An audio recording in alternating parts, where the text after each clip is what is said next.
Барлықтарыңызға қайырлы күн. Менің каналыма қош келдіңіздер. Бүгін өте оңай бір жасағаннан дайын болатын жүп-жұмсақ әрі жұқа құймақтың жасалуымен бөлісетін боламын.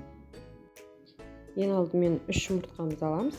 Осылай жақсылап кішкене араластырамын да. 3 қасық қант салдым. Бұны да жақсылап араластырамыз. Енді сүтімізді құямыз. Сүтім мен ұнымды кезек-кезектен саламыз. Мен ұнды алдын ала елеуіштен елеп дайындап алдым. Енді ұнымызды саламыз.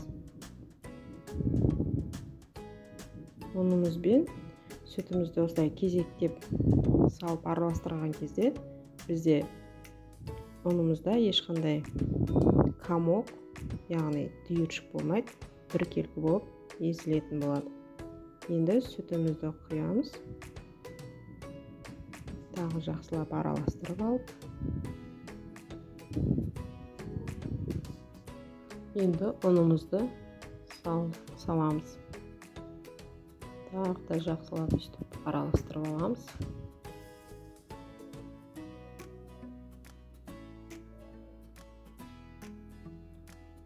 Жақсылап осылайынан араластырып алғаннан кейін сүтімізді құямыз.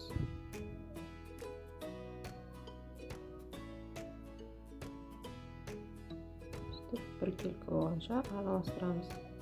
Енді қайнаған суымызға жарты қасық нан содасын салып араластырып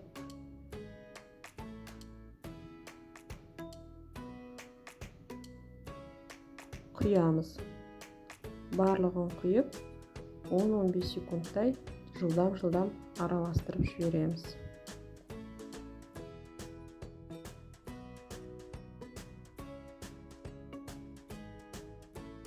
Осылайынан араластырып болғаннан кейін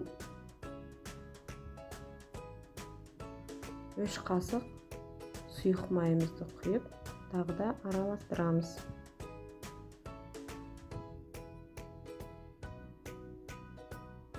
Жақсылап араластырдық. Мұны көріп тұрғаныңыздай осындай сұп-сұйық болып шығады. Енді табамызды дайындап пісіреміз. Қызып тұрған табамызға май қосып, осылай кисточкамен барлық жеріне жағып шығамыз. Аздап құямыз. Мұны көріп тұрғанда ешқандай комок ештеңе жоқ, түйіршік ештеңе жоқ. Енді зубочистка не болмаса шпажканың көмегімен осылай шетінен айландырып, жабысып тұрған қолмен төңкерсеңіздер болады. Сол кезде блиніміздің шеті мыжылмайды, әдемі болып шығады. Ал енді сіздерге видео ұнаған болса, лайк басып, каналыма тіркеліп қойыңыздар. Алда әлі оңай әрі тез болатын рецепттермен бөлісетін боламын.